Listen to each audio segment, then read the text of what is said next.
I was going to give you the Tonglen teachings, but they require time, and we're on the Buddha's schedule, in case you haven't noticed. But you have a lot to work with. And I just want to remind you what you have to work with in these days ahead, because we're going into days in which we're going to be immersed in Ladakh. And I will be teaching again in Alchi. But in between this afternoon and tomorrow, where you'll be watching the amazing dances and where you'll be going to Tikse, use the Om Mani Padme Hum inside yourself to keep aligning with Buddha mind and your own essential nature. So you have 3 tools I've given you so far, which will be so helpful for you to integrate everything that's going to happen in these next days. And I'm just going to go over them tenderly so that you can remember them, because my whole deepest prayer is, of course, that we all attain total enlightenment by the end of the trip, which would be fantastic, but it's not, unfortunately, in my gift. But what is in my gift are these essential life-changing practices. And that's what I hope that you will really feel at the deepest level in this great sacred mandala, which is so filled with love and empowerment. So the first, you remember, is just simple imageless meditation with 2 instructions, and I'm going to add a third. So remember the instruction of sitting like a mountain. That's important because, as Tuxi Rinpoche said so beautifully yesterday, the key to Buddhahood is self-respect, respect of your inherent nature. So when you sit like a mountain, you're giving a message to your whole being: I am not a beggar, I'm not a traumatized victim, I am the Buddha in drag. I am a Bodhisattva. I may not be acting like it at the moment, and I may not completely know it, and sometimes I don't actually believe it. But the great ones have told me, so I'm going to sit like a mountain, and I'm giving that message to the universe. That's the first instruction. Remember that instruction. It's so empowering. And the second instruction is so beautiful too, because in the second instruction I gave you Tuxi Rinpoche's previous incarnation's instruction to me, because he saw me being so passionate and sincere and intense and obviously wanting to get to enlightenment by the end of the week, and he smiled and he said, "Don't do it like that, that'll kill you." When you sit down, just imagine yourself like a great lump of butter put out in the sun and just melt away. So many of our problems come from craving, and there's craving even, perhaps especially, in the spiritual path. And the passionate are afflicted by that craving because they want enlightenment. And in a way, you have to have that passionate desire for enlightenment. But you also have to understand that enlightenment isn't given in that way. It's given when you finally surrender into your essential nature of mind. What was happening in that room this morning of His Holiness was very obvious to me. I bet many of you had the taste of that ultimate relaxation in peace, in silence, in great love.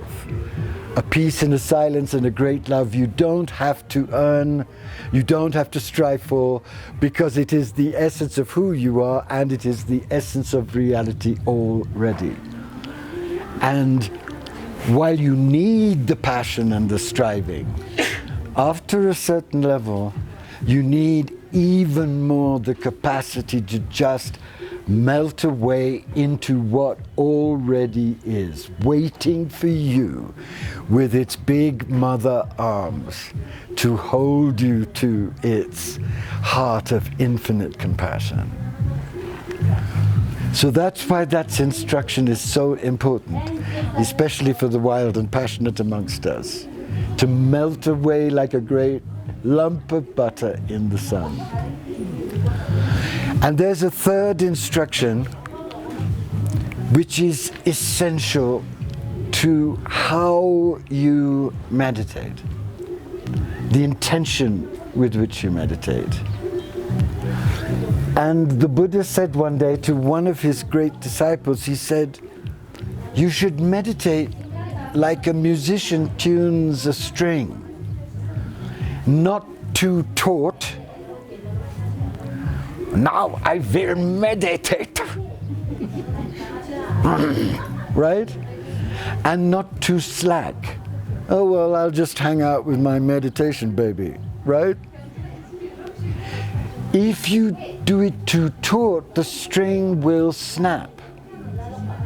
If you do it too slack, the string can't sound the exact note of the music of reality.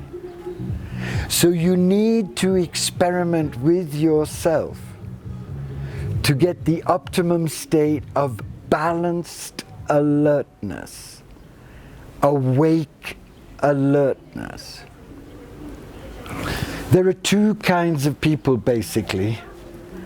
There are the ones who are too chilled out, and there are the ones who are too crazed. I belong, of course, to the ones who are too chilled out. I've had to work years to calm down. But the majority of people are too chilled out, quite honestly. They're in a daze, a coma. They just need to amp up the intensity, not to get crazy, but to put a kind of soft flame under their whole being so that when they sit down to meditation, that awake alertness is really sparkling and vibrant and joyful. Those of us who are already wild need to focus on calming the whole metabolism down so that our awake alertness is not too taut nor too wild and over the top and everywhere. Do you see? And there's a fourth instruction just for us. Actually, it's the instruction at the heart of Mahayana. And it's such a beautiful and holy instruction because the danger of the way in which everyone mostly has been taught meditation is that it has reinforced this passion to get out of here, to be liberated ourselves privately. So many people approach meditation as a secret cry, please get me out of here as soon as possible. And that for the Tibetans is a great limitation on the path for Buddhahood because it is about yourself. You're meditating to get liberated for yourself. You're meditating to get liberated to be free. And of course that's a wonderful desire, but it is a limited desire. And the Bodhisattva vow is calling you to something much vaster. And the Tibetans believe that that desire for private liberation is the last block to Buddhahood, the last barrier you have to get over if you're ever going to be completely free. Because as long as you still think you are you and need to be liberated specially, and to hell with everybody else, you're not going to be in the stream of universal compassion. It isn't very compassionate. And they've invented a marvelous simple technique to help us remember each time we meditate what meditation is for. And that simple technique is that every time you sit down to meditate, just with the deepest love in your heart, offer all the merits of the meditation that you're going to do to the liberation and freedom and joy of every sentient being in the whole universe. So immediately you're not doing what you're going to do because you're fed up with samsara and you're fed up with your family and you're fed up with Trump and you're fed up with the whole damn thing and you want to get out. Honorable but not quite honorable enough. And similarly, when you end the meditation, dedicate again all the merits of your meditation, just simply that through the merits of my meditation, may all sentient beings everywhere in all round be happy, be free, be liberated. And if you want to, do that subtle meditation we did in that room and imagine yourself at that moment like a diamond, shining the light of liberation and peace and ease and happiness and joy to all dimensions in all directions. So you have that to work with, don't you now? That is liberation. That's a great liberation tool. You also have the first stages of the initiation into the Om Mani Padme Hum. And I just want to give you 2 more instructions about this unbelievably powerful technique of mantra. You must excuse me if I try and find a comfortable position with this strange old body of mine.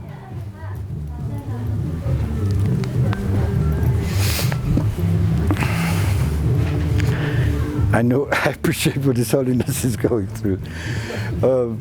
Maybe that's union is happening. No. Oh God, what a thought.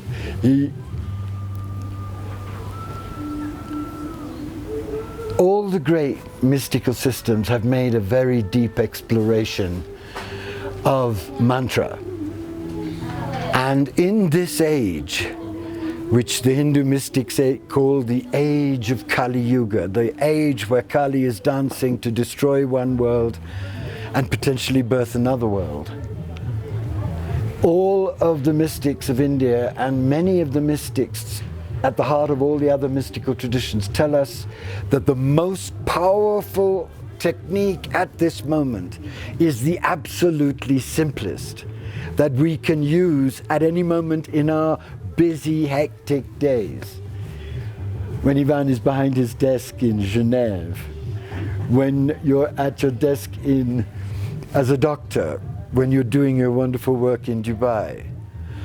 If you say the name of the divine by whatever name you worship the field, and Om Mani Padme Hum is one of the supreme names because it's the sound that connects you with the field of the Buddha of compassion, that will ensure that your life in this unspeakably wild and terrifying era will be aligned constantly with the mystery, will be constantly massaged, caressed, aligned.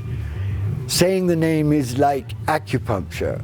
You invite the light down to do light acupuncture on all of the aspects of your being. And this might sound very lofty, but actually the more you practice it, the more it becomes absolutely evident down home that such a miracle, such a subtle miracle is taking place. First instruction. The second instruction is taken from the Islamic mystics who used the practice of the name in the most intense imaginable way because they knew it could transform the whole being. And a 9th century Islamic mystic called Kubra wrote this extraordinary treatise on the name, which is one of the most precious and most beautiful things that humanity has ever been given, and it's very precious to me. And what he discovered, and what you will discover, because this is known in the Tibetan tradition also, you won't be surprised to hear, is that when you truly say in your heart center, which is not that physical heart, but the heart center here, the heart chakra here, when you truly, deeply, sincerely say, Om Mani Padme Hum, as I was saying yesterday, the light from the Absolute comes down and meets the light leaping from your heart center in your body. Somebody this morning was saying to me, oh my goodness, I'm feeling all of this in my body all the way around here, and I giggled to myself because that's the working of the mantra. The light leaps from you. The light leaps from you when you say it, and the light of the Buddha realm comes down, and they meet, these two lights. The mother light meets the child light in the center of your chest. And over time you feel your chest becoming raw and immensely tender and sensitive, like you feel it when you're extremely and tenderly in love with the human being. You know those actual physical changes that you feel, but they get even more intense and amazing when it is this kind of ecstatic lovemaking with the divine. So this is a technology. It's not something invented by crazy people in mountains. It's something understood precisely how it works. So you have that to work with.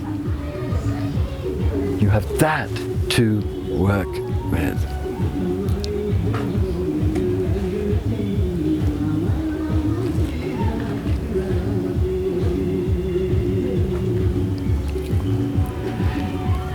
And the other thing that you have now to work with, and I'm sure you're beginning to discover it,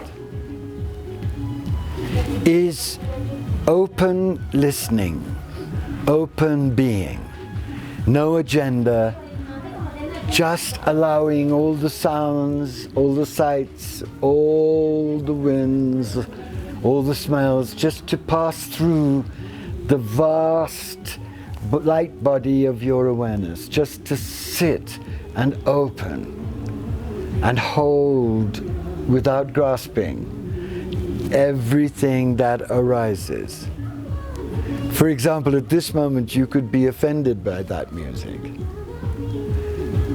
because you could have a perfectionist Californian mind. You could be wanting to be in a perfect room with your perfect yoga clothes, having a perfect experience. That would be insanity, wouldn't it? Because that is part of what this moment is trying to speak to us, to give to us. It's the simplicity of joy, that music, that we can abide in. So what do? We do nothing. We let go.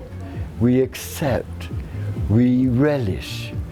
We kiss reality as it is. We learn to hang out with being.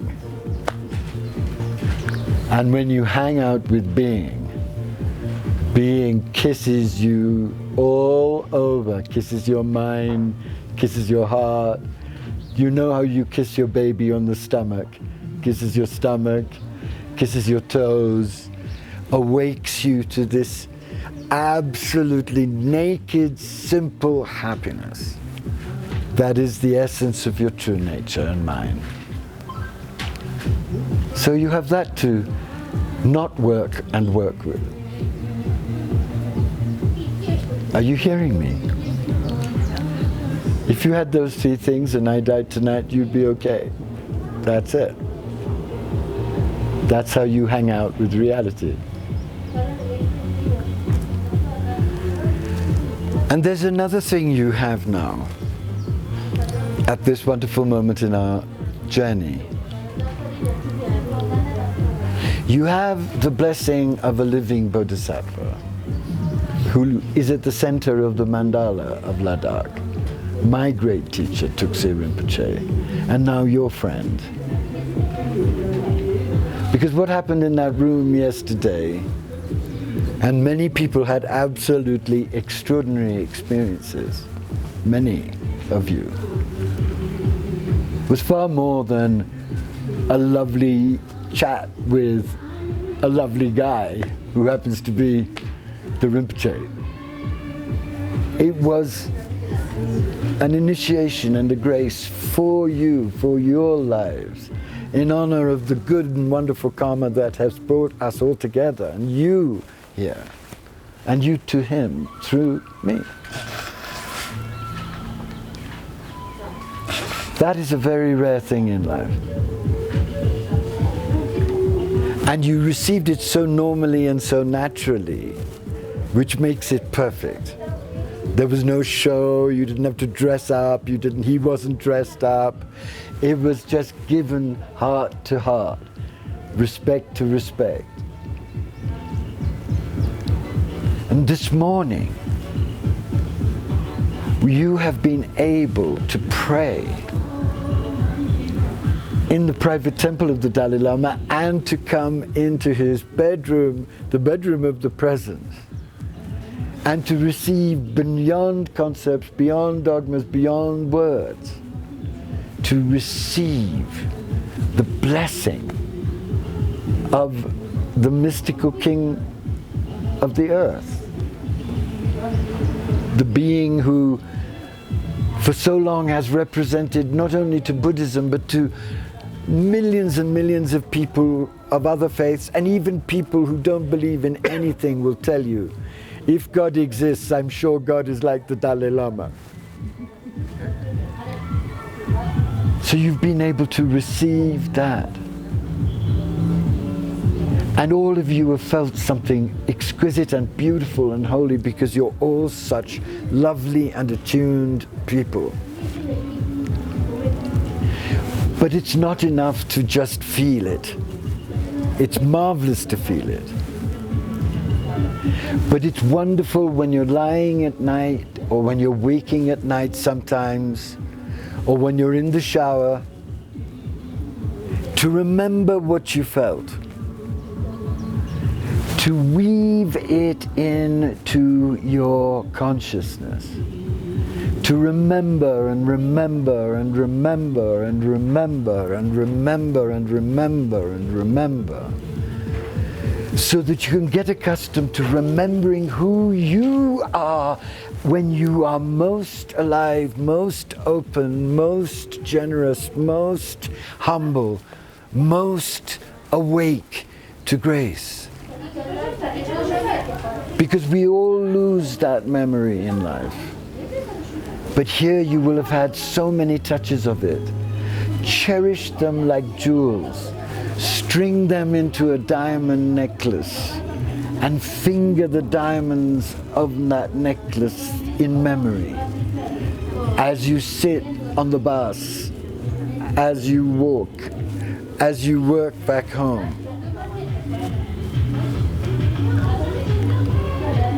We're not acquiring memories.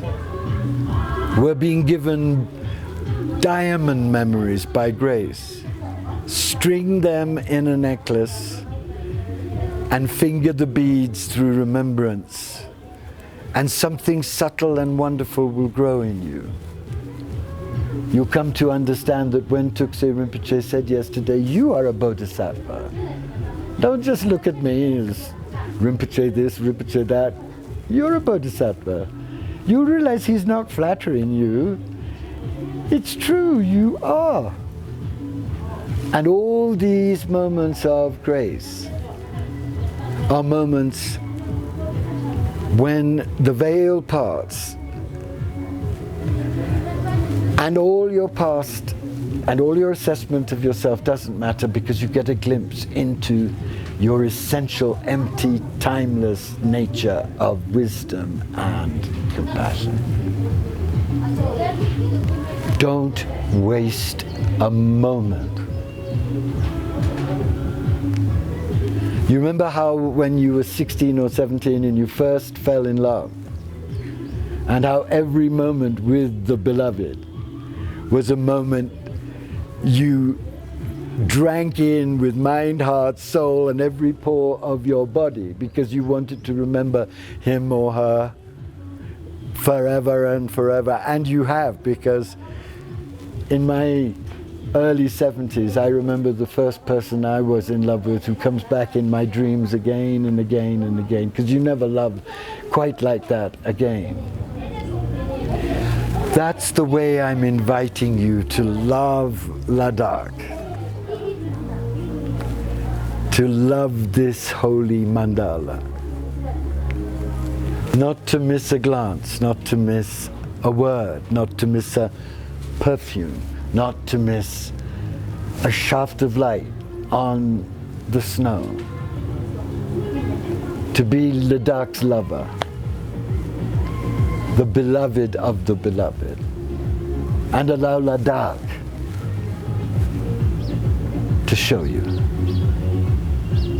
Ladakh will show you everything if you turn up as its lover, smelling every smell, watching every glance of light, loving every constriction in the rock.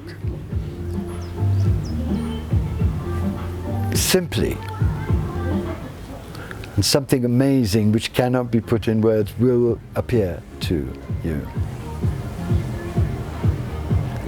So be the lovers you are, and love the mandala of life. And it will speak back to you words directly designed for you to help you grow. How wonderful. So now you have that to work with. So if I am kidnapped this evening, it's been fun, but you have everything, and there is going to be so much more. But don't be a hungry ghost and just try and go forward and get more and more. Work with what you already have been given and feel full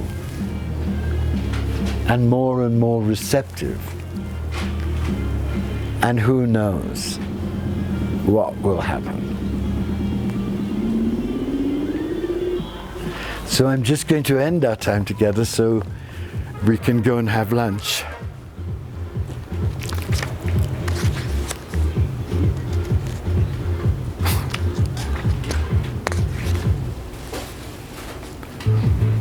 Remember this morning I began by that, telling you the one dream I've ever had of my beloved Kundun. When he put his hand on my head and my body filled with bliss, and then he said, "This is the bliss of the Bodhisattva. This is the bliss of one who gives everything away." Remember that?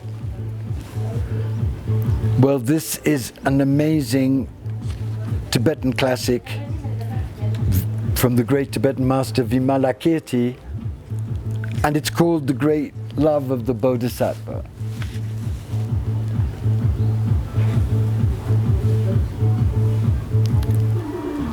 And I'm going to read the last two paragraphs to you.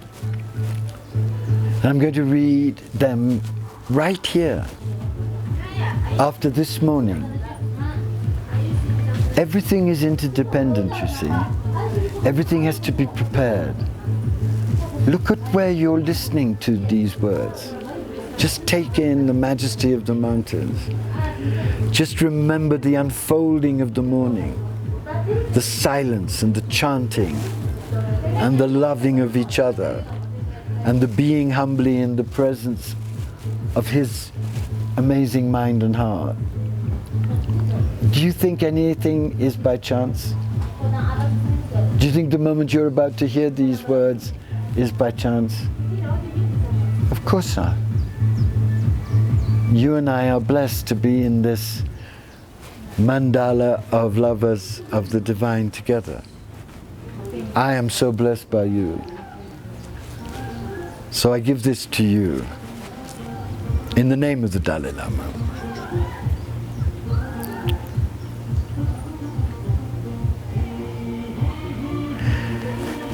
The Bodhisattva generates the love that is firm. It's high resolve, unbreakable like a diamond. The love that is pure, purified in its intrinsic nature. The love that is even, its aspirations being equal. The saint's love that has eliminated its enemy. The love that continuously develops living beings. The love that is enlightenment because it is unity of experience. The love that has no presumption because it has eliminated attachment and aversion. The love that is never exhausted because it acknowledges voidness and selflessness. The love that is morality because it improves immoral living beings. The love that is tolerance because it protects both self and others. The love that is effort because it takes responsibility for all living beings. The love that is wisdom because it causes attainment at the proper time. The love that is liberative technique because it shows the way everywhere. The love that is without formality because it is pure in motivation. The love that is without deceit because it is not artificial.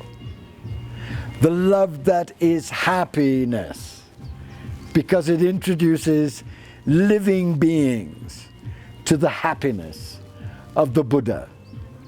Such is the great love of a Bodhisattva.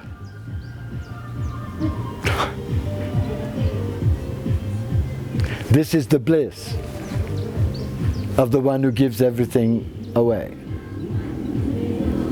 May that great bliss be all of ours, so that in our lives we can give more and more and more away, and create more and more from our resources, from our work, from our inmost thoughts, opportunities for all beings to flourish and thrive.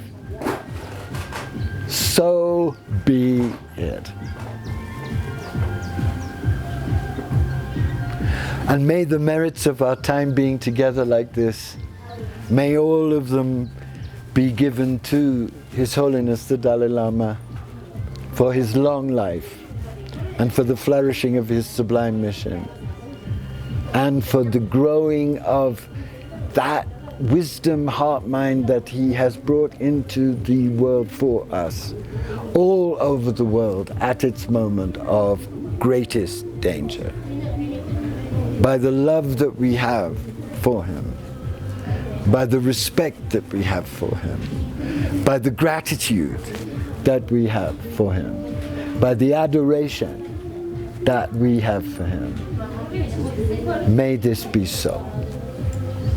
And it is so. Amen.